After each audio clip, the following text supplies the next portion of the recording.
Sambungan ya. Telah lalu. Jadi dijelaskan walau annahum sabaru hatta nakhruja ilaihim lakana khairan lahum. Surah Al-Hujurat ayat 5. Seandainya mereka bersabar menunggu sehingga engkau wahai Muhammad keluar menghadapi mereka, maka itu adalah sesungguhnya lebih baik bagi mereka. Dan diterima nasihat Al-Khadar alaihi salam ketika ia berkata kepada baginda Nabi Musa alaihi salam, "Fala tas'alni an syai'in hatta ahdisa laka minhu zikra." Surah Al-Kahfi ayat 70. Maka janganlah engkau segera bertanya kepadaku tentang sesuatu hingga sampai masanya aku akan memberitahu tentang hal itu kepada kamu. Oleh kerana itu jangan engkau terburu-buru hendak bertanya sebelum sampai masanya. Dan apabila telah tiba masanya nanti, ketika itu akan nampaklah segala-galanya bagimu firman Allah Ta'ala, "Fa'urikum ayati fala tasta'jilun." Surah Al-Anbiya ayat 37. Selagi akan aku perlihatkan akan kamu akan tanda-tanda kebesaranku, maka jangan kamu terburu-buru mendesak aku. Jadi menjadi penjelasan ya. Kebesaran, maka janganlah engkau bertanya sebelum tiba masanya. Dan yakinlah bahawasanya engkau tidak akan sampai penghujung jalan kecuali apabila engkau terus berjalan. Ya. Bila kita terus berjalan, kita menuntut ilmu dengan bersungguh-sungguh. Jangan belum habis menuntut sampai separuh jalan dah berhenti. Maknanya kita tak tahu keputusan kita. Ya, kelebihan yang Allah nak bagi kat kita ni kita tak tahu lagi. Kalau kita masuk dalam bidang persekolahan, kita pastikan bahawa kita ni boleh sampai ke tahap yang kita kehendaki. Jadi nak tahu, kalau diperuntukkan 3 tahun, 3 tahun kita belajar. Kalau diperuntukkan 4 tahun, 4 tahun kita belajar. Selagi kita tak mencapai matlamat kita. Kalau tak, kita tak tahu. Masuk sekolah sini 2 tahun tak sampai, berhenti. Pergi masuk sekolah sini, berhenti. Masuk sekolah sini, berhenti. Tak ada kesudahan. Lama-lama jadi mat berhenti. Ya tak? Tahu tak? Masuk sini, alah boring lah aku belajar. Kena duduk di depan. Tak boleh nak lain dan tidur. Berhenti. Ya tak? Malai lah Ustaz Muhammad tu ngajar. Duduk di depan. Buat aku malu je. Berhenti. Pindah tempat lain. Alah malai lah. Tak seronok Ustaz tu ngajar. Berhenti. Sampai bila dah? Sampai ketua berhenti. Tak adalah pencapaian. Kita nak sesuatu perkara itu mesti ada target. Ya tak? Pencapaiannya. Barulah tahu. Kita target 3 tahun. 3 tahun setakat mana kita boleh dapat. Ya tak? Atau 4 tahun. Yang kita dapat ilmu di mana. Ini satu kitab pun tak habis. Tak habis. Baru ujung mula kitab dah berhenti. Mana dah tahu. Aku pernah dulu belajar ya ayu awalat. Tapi setakat nasihat yang ketujuh aku dah berhenti. Ceritanya bagus tapi aku berhenti dah. Dah tua baru menyesal. Lah kalau aku belajar dulu. Kalau aku belajar dulu. Banyak orang macam itu. Nah, banyak orang macam itu sebab dia tak sungguh-sungguh. Waktu sekolah tak puas hati, berhenti. Masuk sekolah sini berhenti. Masuk sekolah ni berhenti. Lama-lama jadi orang berhenti. Keluar berhenti. Keluar berhenti. Mana nak pandai? Ya tak? Guru mengajar pun tak sama. Guru mengajar kita tu tak sama tau.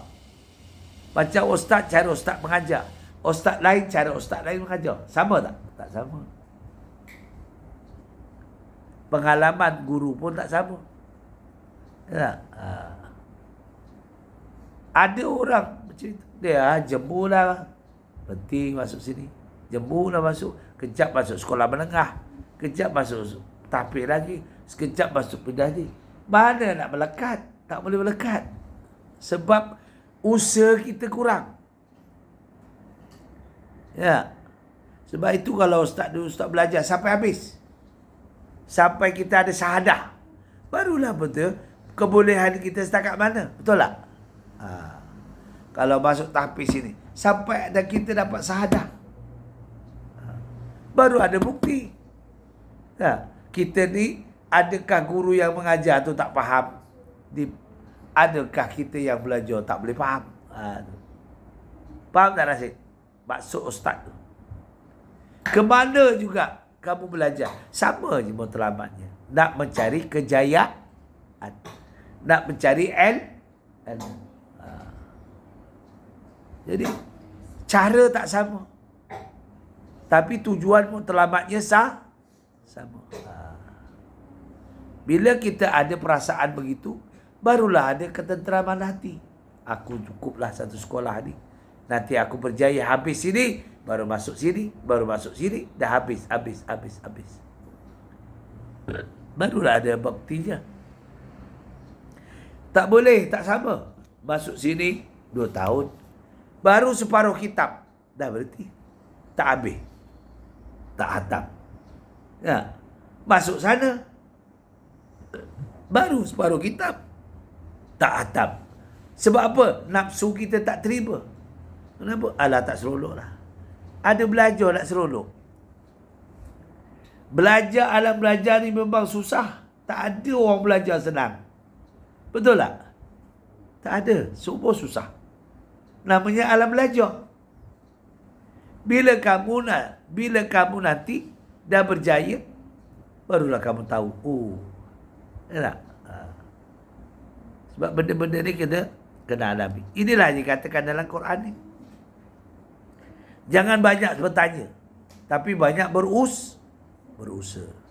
Tak? Itu penting. Dijelaskan oleh Allah Ta'ala dalam surah Al-Fatir, surah Fatir, ayat 44. Awalam yasiru fil ardi fayanzuru.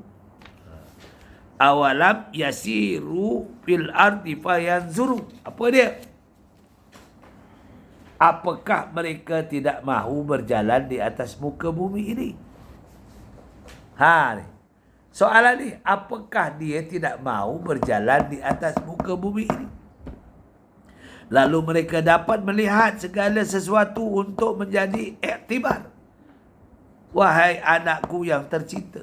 Imam Ghazali kata, kamu nak tahu pengalaman, kamu kena tengok suasana di sini, suasana di sana. Itu kita nak tahu. Sebab satu masa kamu akan menghadapi pengalaman bermacam-macam. Betul tak? Takdirlah jadi guru. Satu masa kamu ada rezeki, Rasid, jadi guru. Dia hantar kat Ulu. Dia hantar kat Ulu bersama orang Iban. Allah. Orang bercawat. Macam mana kau nak hadapi orang ni? Dia pergi jumpa kita pakai cawat. Pening kepala Rasid. Allah Rabbi. Macam mana nak ajak dia dengan... Pening tak kepala? Pening. Maknanya kita ni akan mengalami pengalaman demi pengalaman. Tak sama. Tak sama. Budaya kita tak sama dengan budaya orang lain. Jangan jauh. Ya tak? Budaya kita di Malaysia Semenanjung.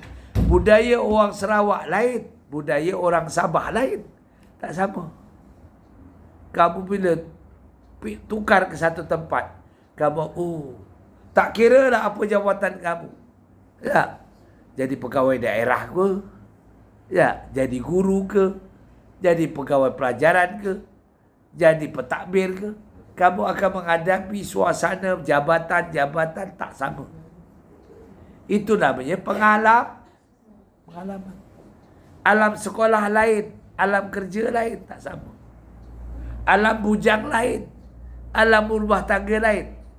Kalau kita dah kahwin alam bujang juga, alamak runtuh rumah tangga. Faham tak?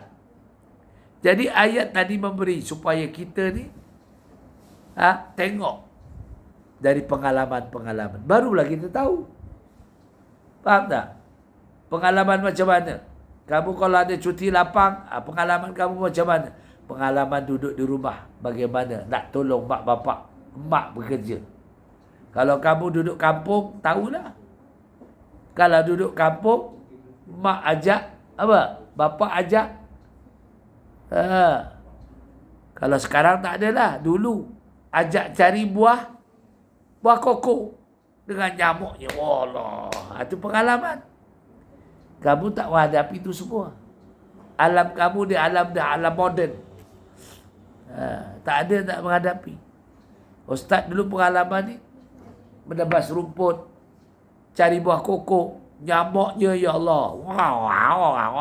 Nyamuk dalam kebun. Tak percaya kamu duduklah. Kalau ayah kamu bawa ke kebun. Ada kebun tak? Rasid? Tak ada. Mewah semua. Duduk dalam ikon aja. Kamu tak ada pengalaman. Jadi cari pengalaman. Pengalaman suasana di mana orang lain macam mana. Itulah. Ini ayat ni suruh kita carilah pengalaman. Tengok. Kata Al-Imam Ghazali, tengok suasana. Suasana di Ceras lain. Suasana di Damansara lain. Betul tak? Kamu balik Damansara, lain suasana dia. Masyarakatnya tak sama. Tak? Jadi kita tak tahu. Nanti kamu bila satu tempat ke satu tempat, kamu dah bermasyarakat, baru kamu tahu. Oh, begini orang sini. Orang duduk kat flat, lain. Orang duduk rumah teres, lain, betul tak? Orang duduk kat flat, ya Allah, ada 5 blok. Satu blok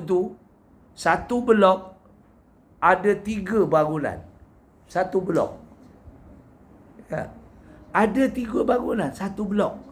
Blok A ada 3 bangunan. Blok B ada 3 bangunan. Blok C ada 3 bangunan. Satu blok itu penduduknya setinggi 13 tingkat. Tinggi tak 13 tingkat? Siapa duduk flat tahulah. Perangai orang tak sama. Ada orang yang amanah, ambil tong sampah, simpan di rumah, buang ke bawah. Ada orang tak amanah, minum-minum campak pun. Tak?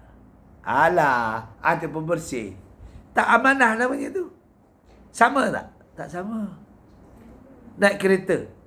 Orang amanah, dia minum, dia buang sampah, dalam kereta ada sampah bekas untuk letak sampah.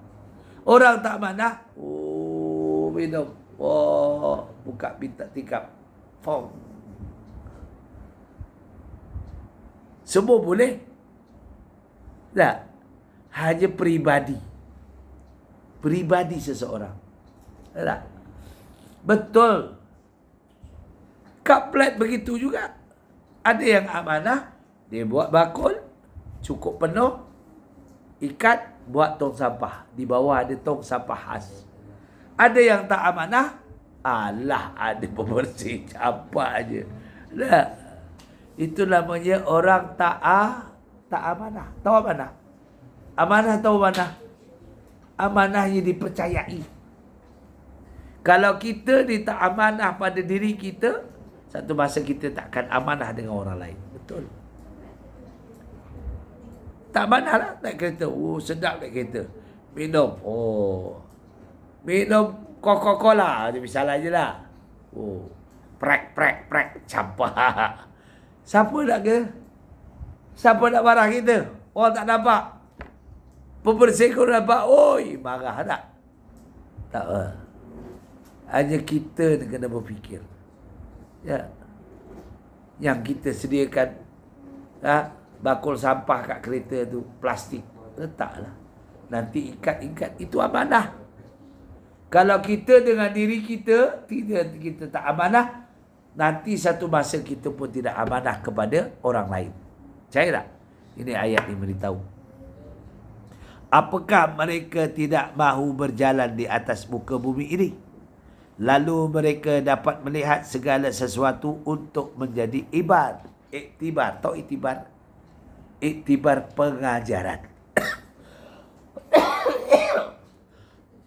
Apa makna iktibar? Pengajaran. Ya. Kamu lihat bapak kamu, emak kamu. Kita akan ikut perangai bapak kita. Tahu tak?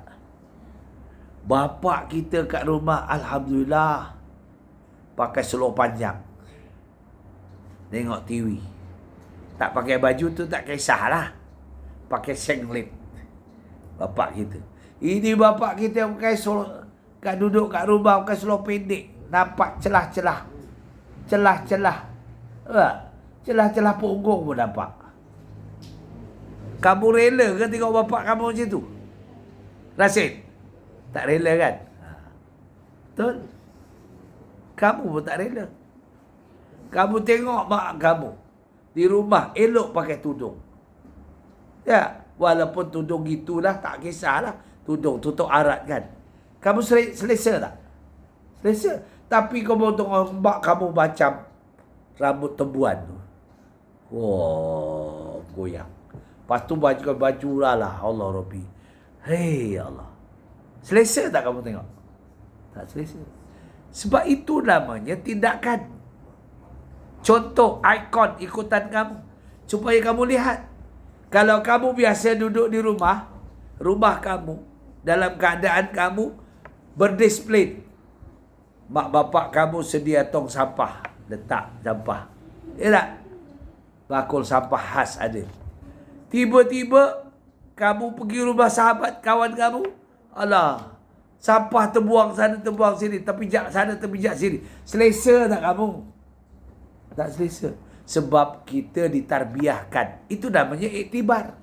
Pengajaran. Tahu tak? Yang kata iktibar menjadi iktibar. Pengajaran. Supaya kita tidak contoh yang tak baik, kena contoh yang baik. Ini kata Al-Imam Ghazali. Faham tak? Supaya kita lihat suasana di negara kita Malaysia dengan disiplin. Kita pergi satu negara tak ada disiplin. Lain.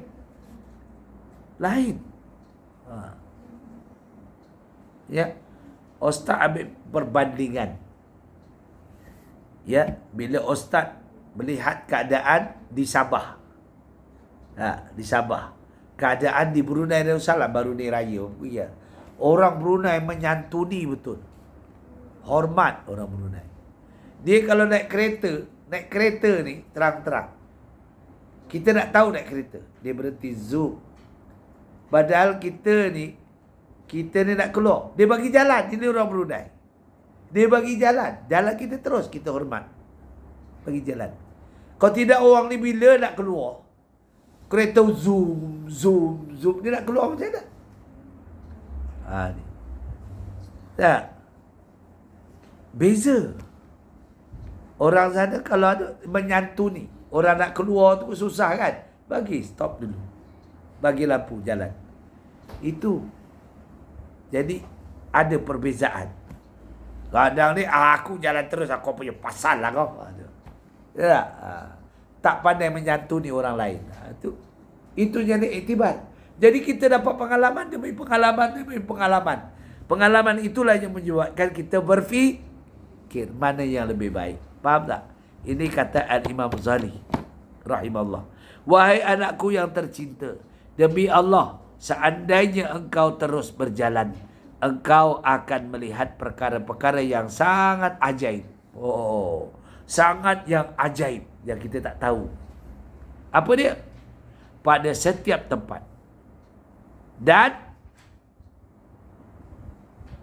korbankanlah jiwamu untuk sampai ke sana. Kerana punca daripada segala kejayaan ialah pengorbanan jiwa, raga. Seperti perkataan Zulkarnain, ya, Zulnun al-Masir rahimahullah ta'ala, bagi salah seorang muridnya, jikalau engkau bersedia untuk berkorban dengan segala jiwa ragamu, maka teruskanlah perjalananmu. Jikalau tidak, maka tidak perlu engkau mengikuti, ya, lorong-lorong ahli sufi. Banyak perbezaan. Kalau kamu nanti satu masa ada rezeki, kamu pergi Jakarta, tengok kedua ke Jakarta, penduduk yang pesat, ya,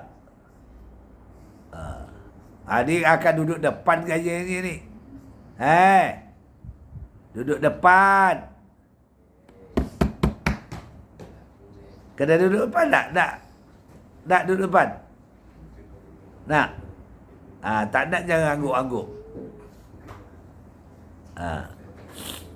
Ya.